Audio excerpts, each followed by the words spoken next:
Hai Tribuners dan juga Sobat WK, kembali lagi, ketemu lagi dengan kami di sini. Setiap hari Kamis malam kita tuh ada program edukasi seksual.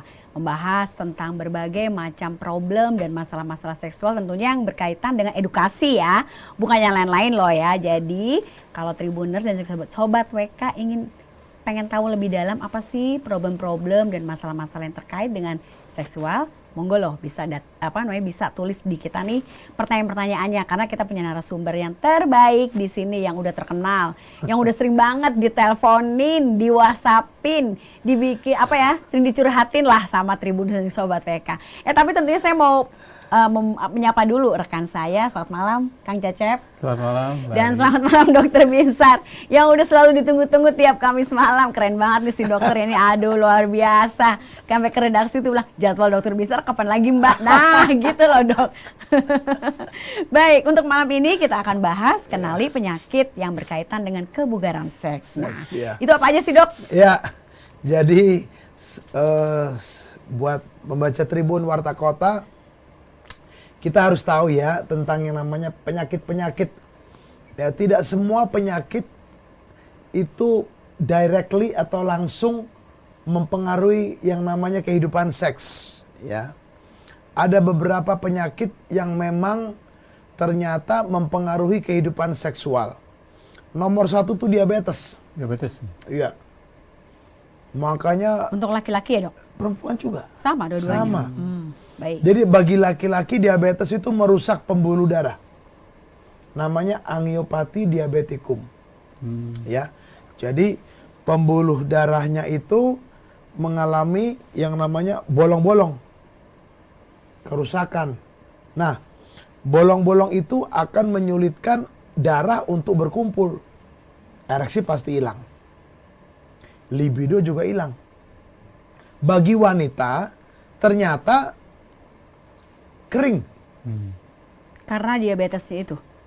Suplai darah, sirkulasi darah di vagina berkurang. Kenapa bisa kayak gitu ya dok? Itulah penyakitnya, diabetesnya.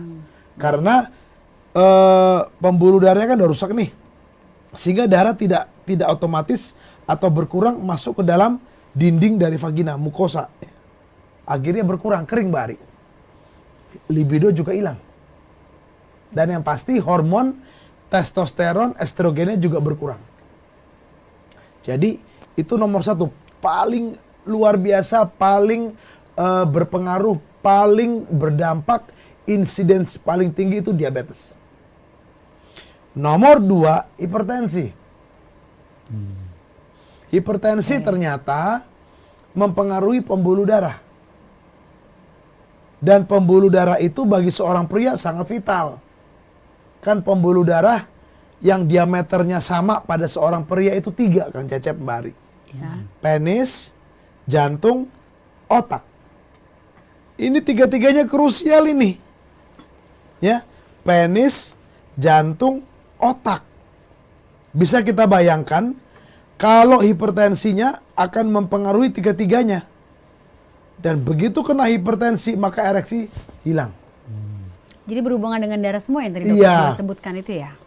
Pembuluh darah, hipertensi. Ya. Dan pada seorang wanita hipertensi akan menyebabkan kekeringan atau pembasahannya juga berkurang. Ya Mbak Ari ya. Nah, apalagi kalau dapat satu obat yang ternyata bisa menyebabkan seks juga bermasalah, ereksi bagi pria.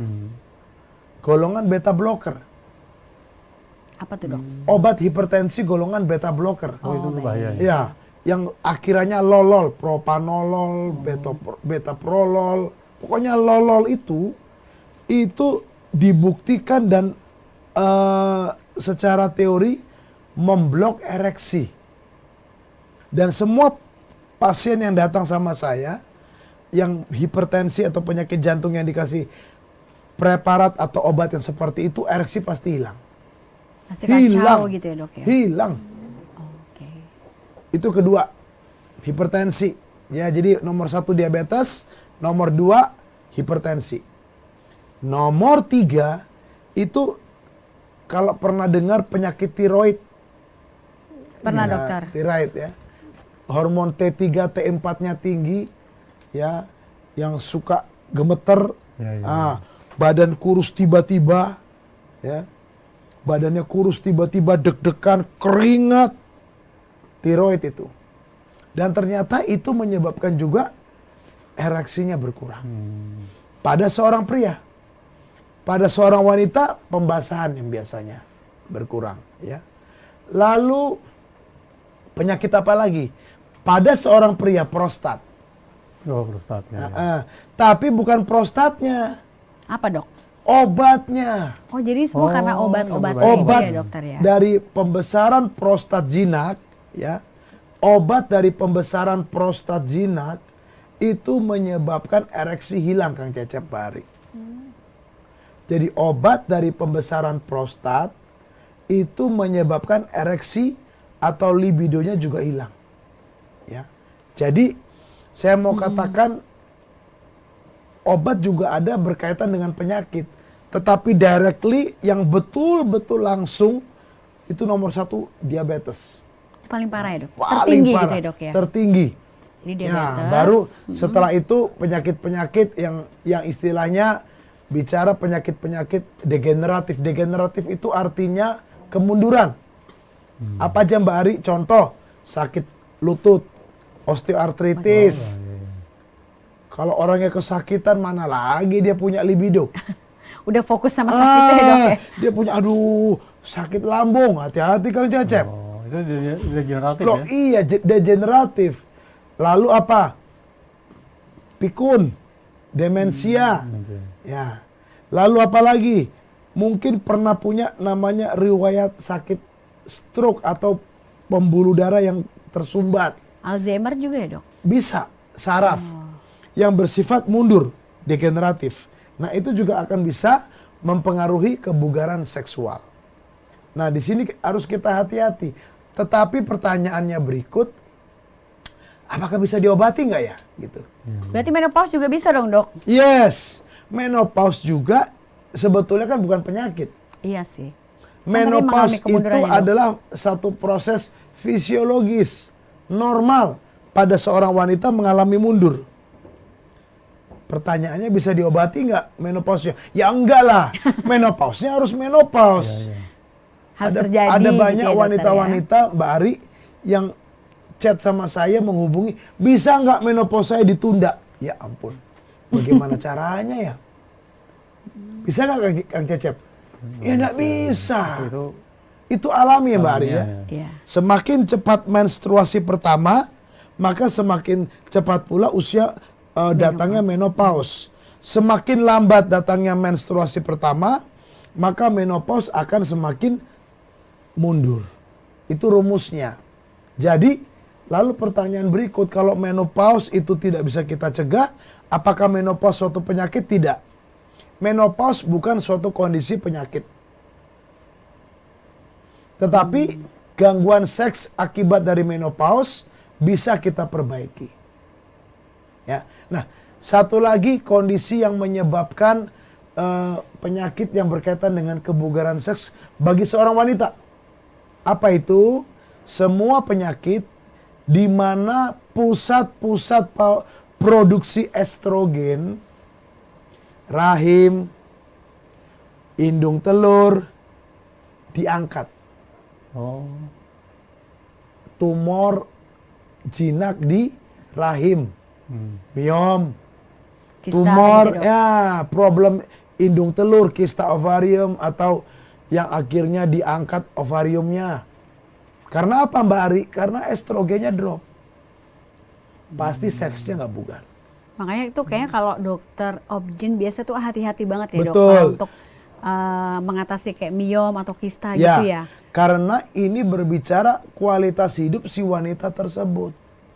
Ada banyak yang bertelepon atau yang berkonsultasi usia masih 30, 35, kena itu toh terpaksa harus diangkat. Apa yang terjadi? Menopause dini. Nggak bisa menikmati hidup, seksnya amburadul. Kalau udah punya anak ya syukur ya. Kalau buat wanita kayak gangguan hormon misalnya, jadi itu ada ya dokter ya, teman saya tuh ya, dia belum menikah.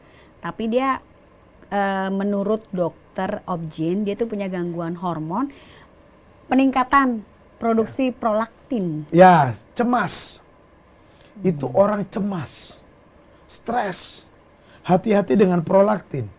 Hormon prolaktin itu kita katakan hormon stres. Padahal kan dia belum menikah gitu loh dok. Dia juga Betul. bingung kenapa prolaktin saya meningkat gitu. Jadi loh. gini, seringkali orang tuh denial. Saya sih santai, welcome. Pada jauh dalam hatinya stres. Caranya bagaimana? Tes aja prolaktinnya. Prolaktinnya lebih dari parameter normal. Prolaktin itu kan ada parameternya tuh. Iya, ada Angkanya standarnya ya, dok ya. di atas normalnya, cemas kamu. Dan itu bisa menyebabkan infertil. Mandul. Begitu prolaktinnya tinggi, spermanya hilang. Males sampai hilang. Telurnya kecil-kecil sampai nggak ada. Walaupun dia Hormon- belum menikah sekalipun dokter. Yes, walaupun dia belum menikah. Apalagi udah nikah. Makanya salah satu protap hormon yang diperiksa FSH, LH, prolaktin. Prolaktin, Mbak Ari. Itu stres, Kang Cecep. Jadi stres juga ternyata menyebabkan rusaknya badan. Mekanismenya gimana? Cek itu hormon prolaktin.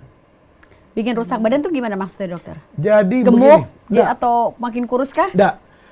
Hormon prolaktin begitu dia persisten menetap, dia tidak seorang diri. Ada penyakit lain gitu? Ada hormon-hormon lain yang keluar, stres, orang stres. Contohnya apa? Adrenalin. Ah, baik. Adrenalin itu hormon apa? Membuat detak jantung meningkat. Oh. Membuat Iya, tinggi. pembuluh darah menyempit. Akhirnya tensinya tinggi. Heart rate-nya cepat. Iya, kalau pembuluh darah koronernya Aman. bagus. Ah. Kalau kesumbat, wassalam. Selesai dia di tempat. Itu nomor satu, adrenalin. Yang kedua ada namanya hormon yang kita tahu itu hormon yang berperan di dalam namanya sakit lambung, bradikinin.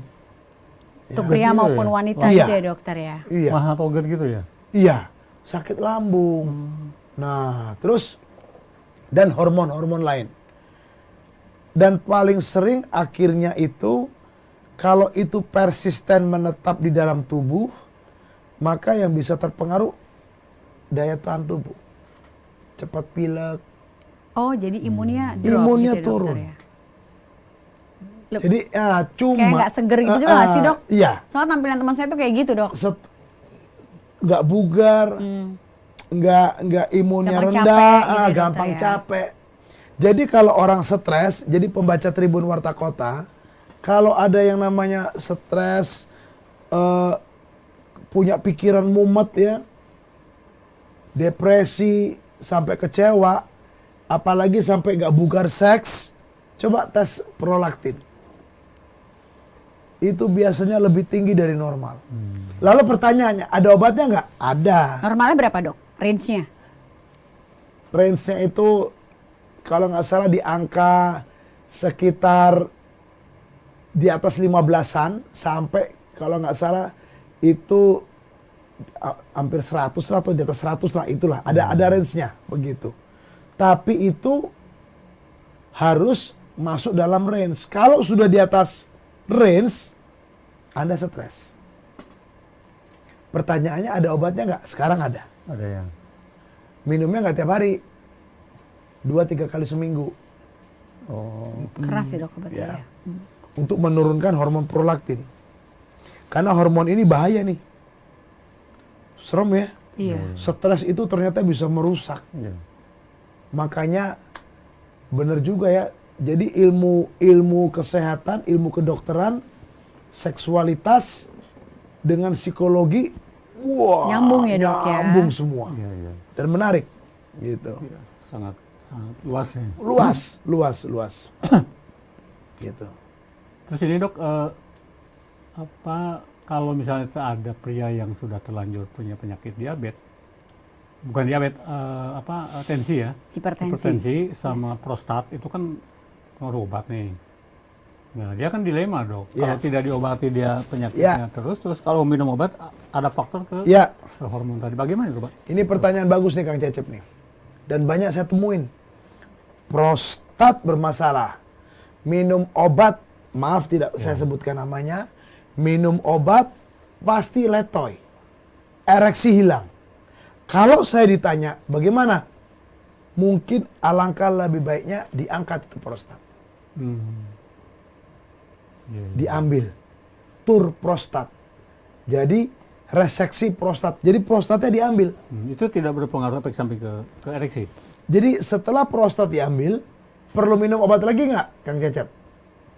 Ya enggak. Oh, iya. Lah, prostatnya membesar sudah diambil, jadi tidak perlu minum obat. lagi ya. Lah, tapi problem lain muncul. Penyakit lain gitu dok? Seksualnya ya, prostat yang diambil biasanya muncul ejakulasi terbalik. Retrograde ejaculation. Retrograde ejaculation. Ejakulasi terbalik. Tapi pertanyaan, bisa diobati nggak? Sangat bisa. Kalau obat itu nggak berpengaruh ke... Tidak. Oke. Ejakulasi hilang. Nggak retrograde tapi habis. Karena pabrik ejakulat itu dua. Vesicula seminalis dan kelenjar prostat. Begitu. Jadi, kembali penyakit-penyakit ini banyak, Mbak Ari. Memang tidak semua yang saya sudah sebutkan tadi, ya, diabetes, hipertensi, ya kan, penyakit yang berkaitan dengan yang namanya saraf bisa, ya, lalu degeneratif, ya, itu dia. Ya, ini satu lagi mungkin pertanyaan dok.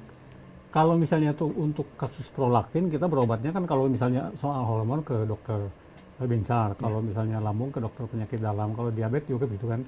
Nah kalau prolaktin kita ke psikiater nggak ya? Psikiater kadang-kadang tahu, tapi kadang-kadang nggak bersentuhan dengan itu. Sebetulnya semua dokter bisa, bahkan dokter umum pun kalau yang mengerti bisa.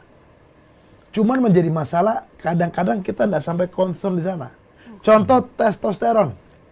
Saya mau beritahu buat pembaca Tribun Warta Kota, seorang pria yang kadar gulanya nggak bisa turun-turun, nggak bisa stabil, kolesterol juga sukanya naik terus. Begitu obat sudah disiplin, lalu solusinya apa Mbak Ari? Cek kadar testosteronnya.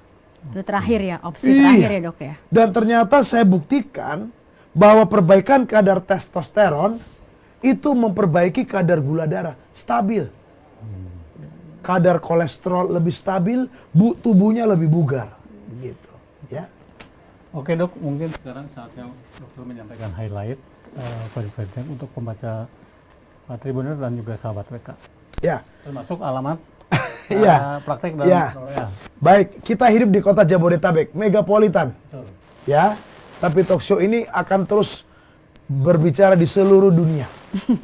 Dan hari ini seluruh dunia sudah mengalami kemajuan. Kemajuan dalam hal apa? Dalam pola hidup. Pola makan, pola hidup, dan juga apa? Cara menghadapi stres. Ya, penyakit-penyakit yang paling penting harus diwaspadai itu diabetes. Kedua hipertensi, lalu ketiga penyakit-penyakit degeneratif, dan yang mengenai yang namanya sumber-sumber penghasil hormon bagi wanita dan juga prostat bagi pria. Itu semua akan mempengaruhi kebugaran seksual, baik ereksi pada pria, ejakulasi, ataupun juga pembasahan pada wanita. Pertanyaan berikut yang poin 2, apakah bisa penyakitnya harus diobatin Kang Cecep Bari? Jadi ada banyak orang berpikir saya diobati hormon, obat-obat itu, enggak.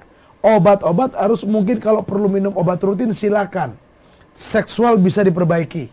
Obat juga diminum secara teratur. Jadi berjalan bersama. Berjalan bersama-sama. Dan yang ketiga, ada banyak hal di luar sana, kondisi kebugaran seks juga berkaitan dengan obat. Harus hati-hati.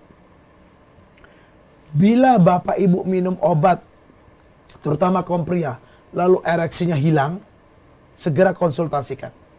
Nah ini seringkali nggak aware, para pria nggak aware. Ya, segera konsultasikan supaya mungkin harus diganti ataupun yang namanya di stop supaya ereksi dari kaum pria ini muncul, pembahasan juga lebih bagus dari ibu-ibu.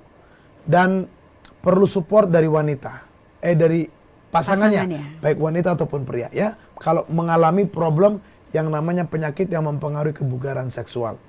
Kalau ingin bertanya lebih lanjut, silakan chat ya di 0813 ada di layar Bapak Ibu ya.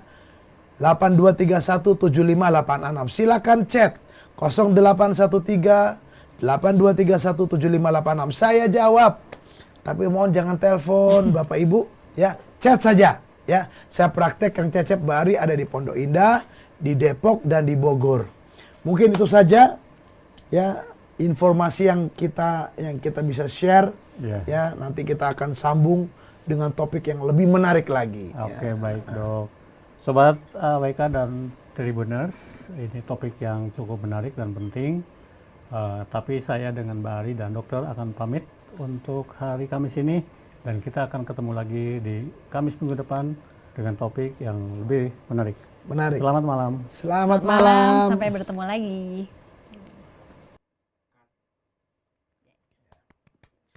Jangan lupa subscribe ya.